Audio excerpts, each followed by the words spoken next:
I am yours. When I fall down, I'll get up. And all your love, I can't get enough. You are strong, you are Lord, and I am brave, 'cause I am yours. I know who you say I am. You say I am yours.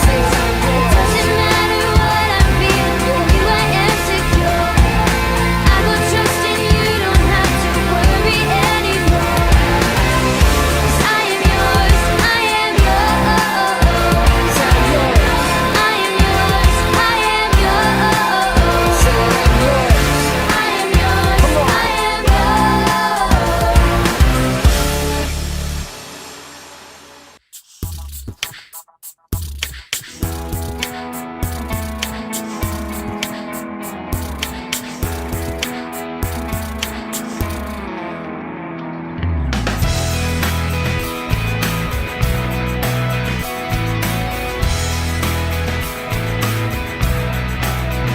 Oh, hey guys!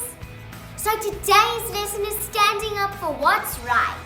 Sometimes we have friends that make us do things that we shouldn't do. And the Lord tells us that we need to be wise in the friends that we want. So, today we're going to hear about the story of Samson and Delilah. Samson was a great man of God, but he let this Delilah lady make him do the worst things. Afterwards, we'll learn about what makes a really good friendship, how we can be good friends, and how we can choose good friends. So enjoy the lesson, everybody. See you later.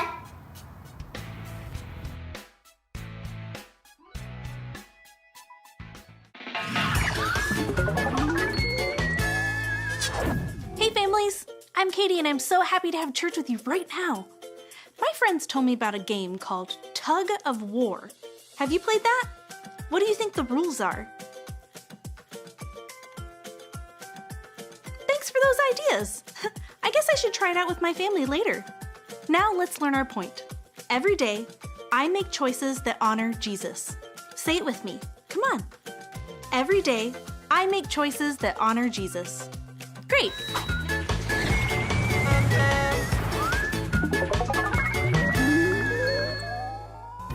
Now we're going to take some time to watch a Bible story together. Like I said earlier, today we're going to be looking at the story of Samson and Delilah. So let's check it out. Stories of the Bible. Samson and Delilah. This is Samson, who was the last judge of Israel. Samson was very strong, and he was supposed to bring God's people victory over their enemies, who were the Philistines. Now Samson fell in love with a woman named Delilah. Oh, hey there. Hi, hi. And the Philistines came to Delilah What's going on? and convinced her to find out what the secret to Samson's strength was. They promised her a great amount of money if she could do this. Now you're talking. Hey. Come in. So Delilah said to Samson, "Please tell me what makes you so strong, and what would it take to tie you up securely?" Well, Samson replied, "If I were tied up with 7 new bowstrings that have not yet been dropped, I would become as weak as anyone else." You ain't here. So the Philistine rulers brought Delilah 7 new bowstrings, Look what I got. go on, try. and she tied Samson up with them. Haha, see? Hello, Samson. She cried out, "Samson, the Philistines have come to capture you." But Samson snapped the bowstrings, Let me at him. so the secret of his strength was not discovered. Hey, wait a minute. Afterward, Delilah said to him, "You've been making fun of me and telling me lies. Now please tell me how you can be tied up securely." All right. Samson replied, "If I were tied up with brand new ropes that had never been used, I would become as weak as anyone else." Let me try. So Delilah took new ropes and tied him up with them. See? Oh, no. And again Delilah cried out, Samson, the Philistines have come to capture you. What? Where? Let me at him. But again, Samson snapped the ropes from his arms. Oh, come on. Yeah. Then Delilah said, "You've been making fun of me and telling me lies. Now tell me, how can you be tied up securely?" All right, I'll tell you. Samson replied, "If you were to weave the 7 braids of my hair into the fabric on your loom and tighten it with a loom shuttle, I would become as weak as anyone else." Now we got him. So while he slept, Delilah wove the 7 braids of his hair into the fabric. Again, she cried out, "Samson, the Philistines have come to capture you." Let me at him. But Samson woke up and yanked his hair away from the loom and the fabric. You gotta be kidding me. Then Delilah pouted, "How can you tell me I love you when you don't share your secrets with me? Come on. No. You've made fun of me 3 times now, and you still haven't told me what makes you so strong." She tormented him with her nagging day after day until he was sick to death of it. All right already. Finally, Samson shared his secret with her. "My hair has never been cut, for I was dedicated to God as a Nazirite from birth. If my head were shaved, my strength would leave me, and I would become as weak as anyone else." Well, that's it. Thank you. Delilah realized he had finally told her the truth, Hey, you. so she sent for the Philistine rulers. "Come back one more time," she said, "for he has finally told me his secret." So the Philistine rulers returned. Oh, Samson. Delilah lulled Samson to sleep. And then she called in a man to shave off the 7 locks of his hair. Samson's strength left him. Then she cried out, "Samson, the Philistines have come to capture you." When he woke up, he thought, "I will do as before and shake myself free." Oh, what's going on? But he didn't realize the Lord had left him. So the Philistines captured him and took him to prison. Samson was good at a lot of things, like ripping gates off city walls, being super strong, and fighting with donkey bones. But Samson wasn't great at picking his close friends. Our friend Pastor Cameron is going to be talking to us a little bit more about our story right now, so let's take a look. Have you ever played tug of war? It's this really fun game where 2 teams stand on either side of this rope, and there's a ribbon typically in the middle, and your goal is to pull the ribbon onto your side. Sometimes our friendships can feel a lot like we're caught right in the middle of this tug of war. Mommy. Whoa! No! My back! Ah!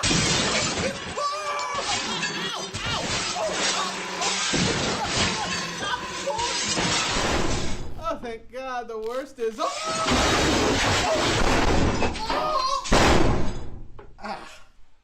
Whew.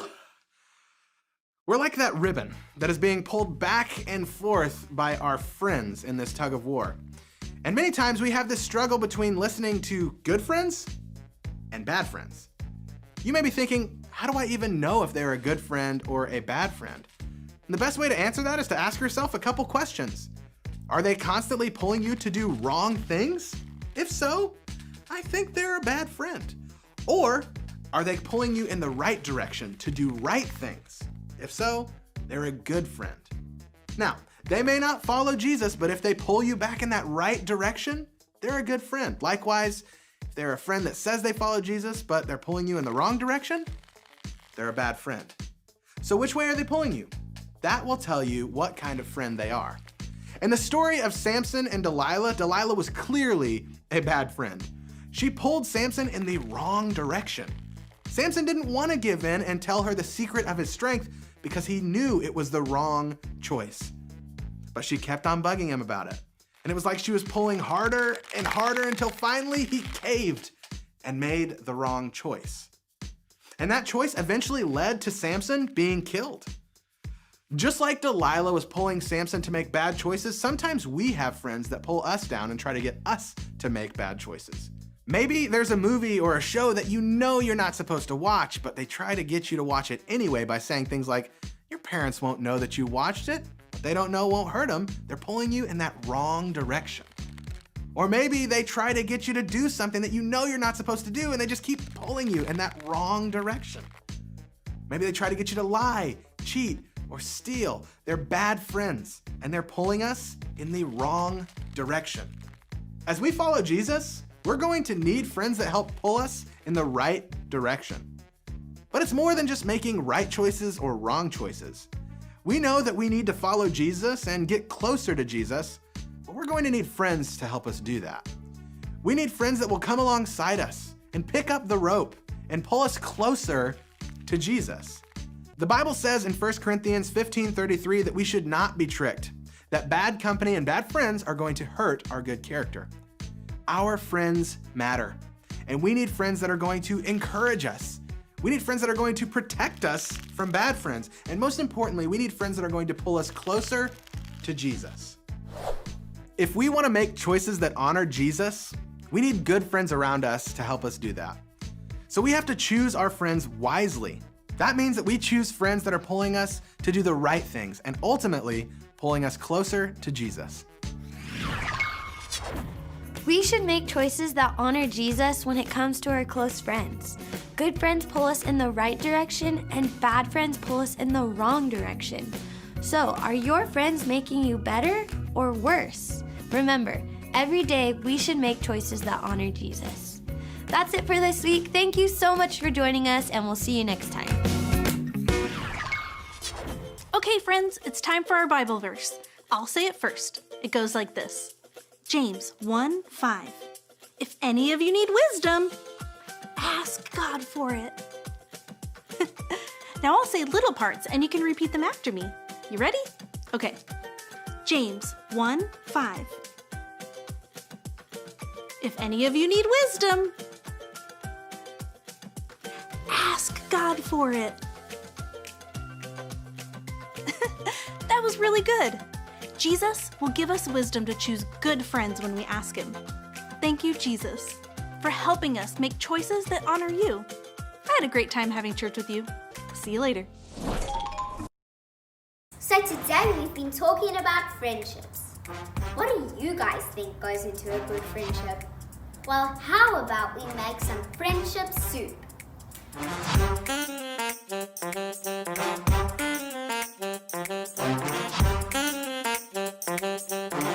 I think that the first thing that needs to go into friendship is 2 sticks of kindness.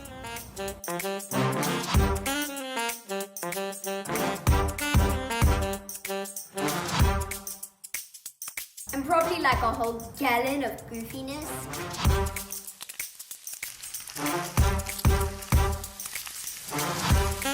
Then what about 3 cups of fun?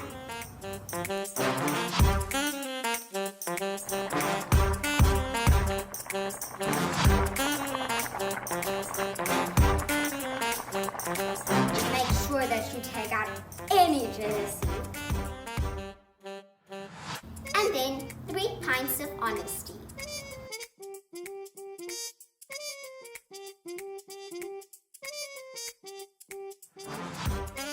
But what is honesty? Honesty is not lying to be cool like your friends.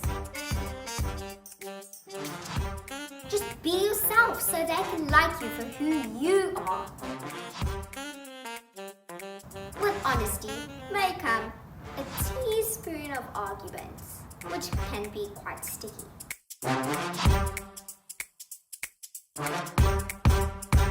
But then to even it out, we have 3 tablespoons of respect.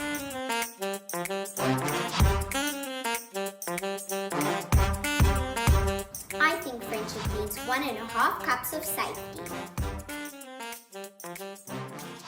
1 big cup of trust. But what is that trust? Telling your friends something that you wouldn't tell someone else, and just trusting them to be there for you. Let's go over our recipe again.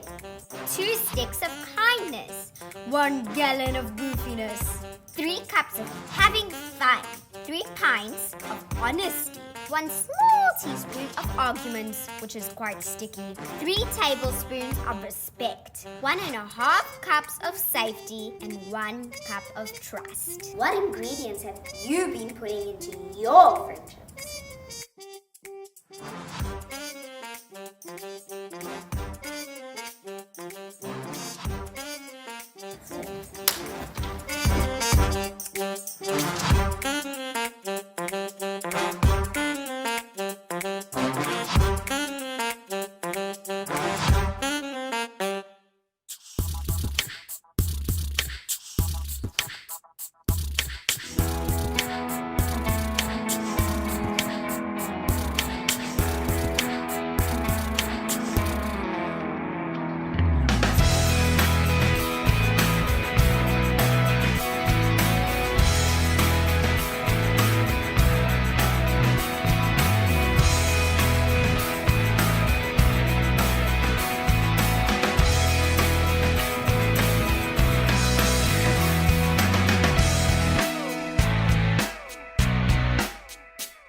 So after our boys and girls have colored in their picture, their teacher asks to see their hands.